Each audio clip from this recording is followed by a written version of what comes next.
everyone, it's Math with AUB. Without wasting time, let's embark upon our journey for the preparation of SAT, GMAT, GRE and quantitative type of mathematics. Question number 1 is simple enough. Which of the following is a rational number? Which of the following is a rational number? Let's discuss the options in detail. Number 1 is 0.142857. It is known as terminating decimal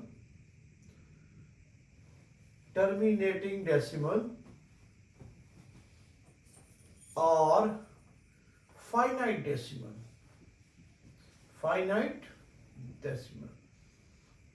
Both of these represents a rational number.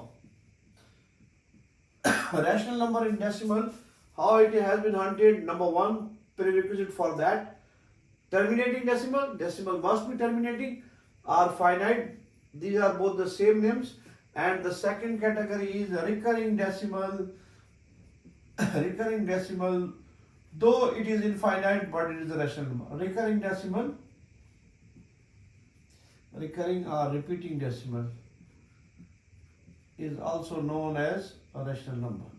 These are the two definitions for rational number in decimal form.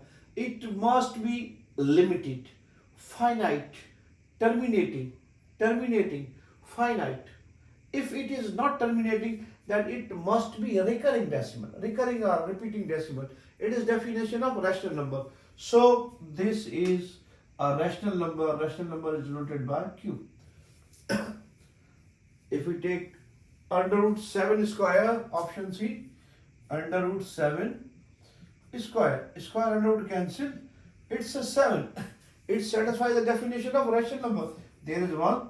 It can be written in P upon Q form, where Q does not equal 0. Obviously, as Q is 1, it is also a rational number. You at once jump to the conclusion that pi is a rational number and it is 1 over under root pi. It definitely a irrational number. But wait. Option D is area of circle with radius 1 over under root pi. Area of circle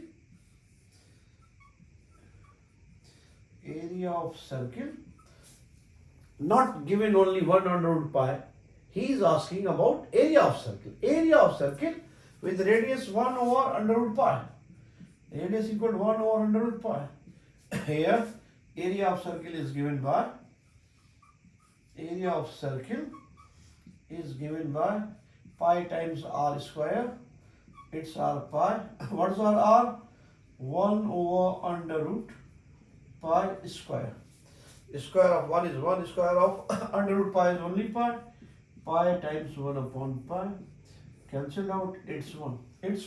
So area of circle in that case is 1. And 1 is a rational number. 1 can be written as 1 over 1. Option B is a rational number. Option B is a irrational number because it is under root 3 upon 2. It does not satisfy where Q is an integer but P is under root 3. P is not an integer. So under root 3 upon 2 is the irrational number in that case that we are looking for. Our rational number is under root 3 over 2. It violates our definition because under root 3 doesn't belong to set of integers. They are 0, plus minus 1, plus minus 2, plus minus 3 and so on. So B is not a rational number, it is an irrational number. And we are asked in that question which one is irrational. B is irrational, that is under root 3 upon 2. Moving towards next question, we have question number 2. We have if the sum of x and y is positive greater than 0 and the difference of x and y is also greater than 0, then we are asked to find, we have given the expression that is x plus y x plus y times root x minus y divided by x plus y difference x minus y times x plus y divided by x minus y. It's a cool concept, cool. Tiny things works wonder in mathematics. If you are, after having a glimpse at this question, if you are feeling some trouble or anxiety, it's okay question, it's okay. Just utilize the fact 5 can be written as under root 5 times under root 5. This 5 can be written as under root 5 times 5 because it is 25, square root of 25 is 5. Just manipulate, utilize this tiny fact here, and this question is no more a trouble for you. X plus y I can write x plus y in square root times x plus y. Take your time, digest that thing, swallow that thing. X plus y can be written as root x plus y times root x plus y. According to this property of exponents, 1 upon 2 basis same at the powers, 1 upon 2 plus 1 upon 2, it will become 1, or pair of 5 comes out. Similarly, pair of a comes out. That tiny fact we are going to utilize here. Let me make some space for myself. Yes. This quantity remains same times x minus y divided by x plus y. In the same token, difference of x minus y can be written as x minus y in the root times x minus y, and this quantity remains same, x plus y divided by x minus y. Now we can cancel at least them. Similarly, this one, what remains here? Just write down what remains, x plus y times x minus y minus x minus y times x plus y. Cool. Multiply them.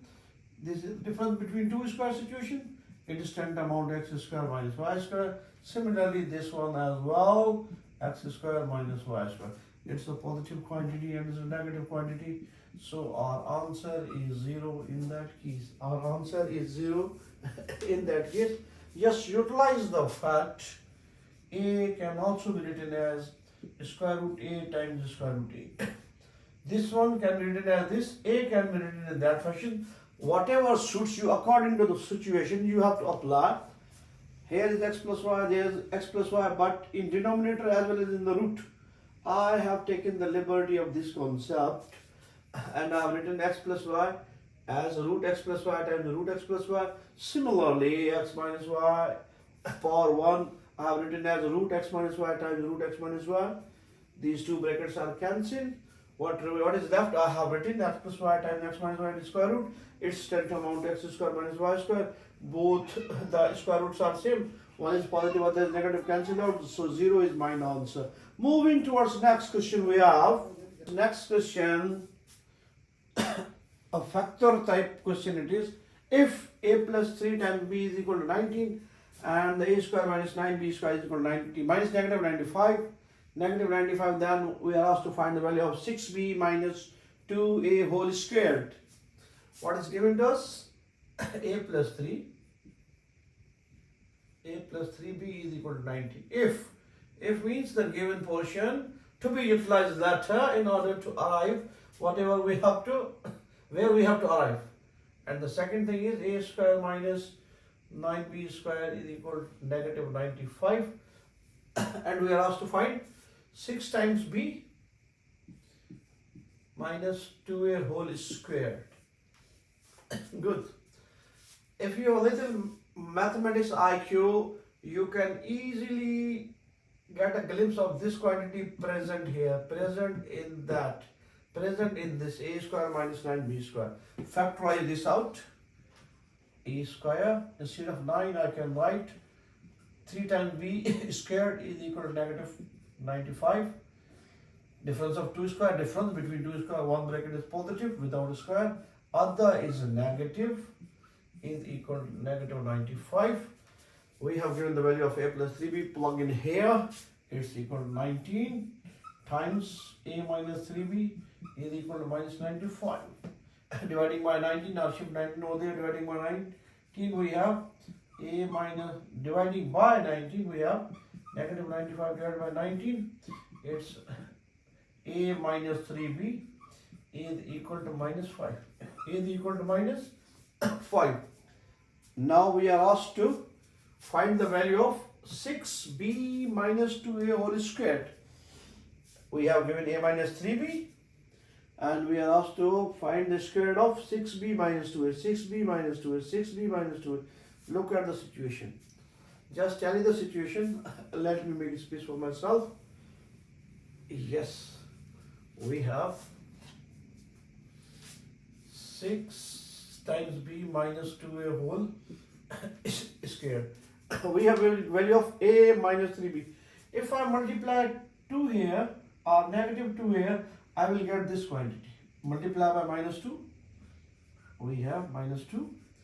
A times minus 3b minus 2 times multiply by minus 5. It will become minus 2a plus 3 to the 6b is equal to 10. Or it is, I can write 6b minus 2a is equal to 10. So we have the value of 6b minus 2a is equal to 10. Or if you want to take minus 2 common from here, minus 2, it is going to be a minus 3b whole squared. Value of a minus 3b we have already, it's minus 5. So minus 2 times minus 5 whole squared. Negative, negative, positive, 2 5 the 10. 10 squared means 100. 10 squared means 100. Either to put this value here or drive this situation by taking minus 2 common from here. Minus 2 common here. I have taken minus 2 common here. It is no other than a minus 3b itself. Taking minus 2 common, it's a minus 3b. Taking negative common is a wonderful thing in mathematics. Here a minus b, taking minus common, it will become b minus a. This tiny idea works wonder for you whenever we have each and everything same, just they differ in symbol. Just they differ in symbol. Take minus common from anywhere, either from this, you are going to get through. We have given a plus 3b is equal to 19. And second thing is a square minus 9b squared. Difference of 2 square we have factorized, we have utilized a plus 3b is equal to 19. A plus 3b 19, 95 divided by 19. We have arrived at negative 5. Negative 5. Just simply a minus 3b, 6 minus 2b. A minus 3b, 6 minus 2b. Multiply, it is multiple of this one. 6b minus 2 is multiple of this one. Multiply this quantity by 2, multiply this quantity by 2, or take 2 common from here. Then you are going to bridge a link between them, put the value and get the answer. So in that case, we have the value of 6b minus 2a whole squared is equal to 100 is our answer in that case. Moving towards next question, we have given the quotient of u and v. We have given the quotient of u and v is equal to 4. What is the value of u square minus 3 times uv plus v square over v square? Quotient of u and v, u divided by v is equal to 4. If we are asked to find the value of u square minus 3 times uv plus v square divided by v square. Just shift v here. U is equal to 4 times v. U is equal to 4 times v. Plug in instead of u 4v. Given portion is u, quotient of u over v. U and v is equal to 4. Shift v here. U is going to be 4 times v. Plug in here. We have u square means 4v. Negative 3u means 4 times v. Times v same. Plus v square divided by v square. We have done nothing except shifting v here. Value of u is going to be 4 times v. U is equal to 4 times v. U is equal to 4 times v. Plug in instead of u 4v. Instead of u 4v. Just manipulate now. 4 times v squared. Square of 4 is 16. V squared minus 3 for the 12 v into v squared plus v squared divided by v squared. 16 minus 12, 4v square plus v square, 5v square. 5v square divided by v square. It's equal to 5. It's equal to 5. It's up to you. Solve in that fashion, or there is another approach that leads us to same result. It is something like that. If I divide by v square separately, u square over v square plus minus 3 times uv divided by v square plus v square divided by v square. It's no more. V is left here. We have here u over v whole squared minus 3 u over v plus 1. V cancelled out, v squared, v remains. Value of u over v is 4. 4 square minus 3 times u over v means 4 plus 1. The square of 4 is 16. 3 times 4 is 12 plus 1. 16 minus 12 is 4. 16 minus 12 is 4 plus 1. 5 is the same answer in that case as well. Moving towards next question, we have. Moving towards next question, the interior angle of a regular n-sided polygon is x degrees is given by the formula 180 times n minus 2 divided by n. If an interior angle of a regular polygon is 144, its number of sides we are asked to find. We have given the wonderful relation of interior angle, that's x degree is equal to 180 times n minus 2 divided by n, where x is our interior angle of the regular polygon, interior angle, and n the number of sides, and number of sides. It's a wonderful formula. If you have given interior angle, then you are in a position to find the number of sides. If you have given number of sides, then you can find easily the maya of the interior angle in case of regular polygon. A wonderful formula to be kept in the vocabulary of mathematics. Here we have given interior angle, value of x, we have given that's 144 degrees. Plug in the value of x, that is 144 degrees is equal to 180 degrees times n minus 2 divided by n. Shuffle n here from division to multiplication. We have 144 times n is equal to 180 times n minus 2. Just multiply 180 throughout 144 degrees. 144 degree times n, it's 180 times n minus 180 into 2, it will become 360. Solve for n. Solve for n, we have 144 times n minus 180 times n. Shuffle 180 here, 180 times n is equal to minus 360. The difference of 144 and 180 is negative 36 degree times n is equal to negative 360. Dividing by minus 36. Dividing by minus 36, we have cancelled out, and here it is 10. So the number of sides is 10 in that case. 10 in that case. 10 means decagon. Decagon, you can say decagon. If n is equal to 10, our regular pentagon is called decagon. You are familiar. 3 triangle, 4 quadrilateral, 5 pentagon, 6 hexagon, 7 heptagon, 8 octagon, 9 nanogon, C decagon. We have completed our 5 questions. See you in the next one.